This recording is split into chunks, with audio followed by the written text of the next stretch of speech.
آگے. السلام علیکم.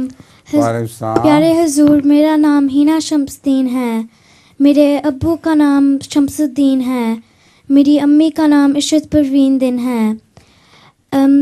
حضور میرا سوال ہے، دنیا میں جتنے پہلے انبیاء گزرے ہیں ان کا جب نام لیا جاتا ہے تو علیہ السلام کہا جاتا ہے، مگر حضرت محمد صلی اللہ علیہ وسلم کے نام کے ساتھ صلی اللہ علیہ وسلم کہا جاتا ہے.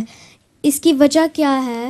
اس کی وجہ یہ ہے کہ حضرت صلی اللہ علیہ وآلہ وسلم پچھلے سب نبیوں سے افضل تھے اور بعد کے نبی سے بھی افضل تھے، تو اس لیے آپ کے لیے خاص دعائیہ کلمات ہیں.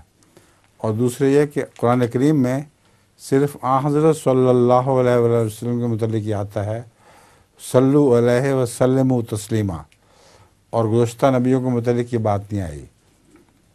اس لیے صرف رسول اللہ صلی اللہ علیہ وسلم کے ساتھ ہم صلی اللہ علیہ وسلم کہتے ہیں.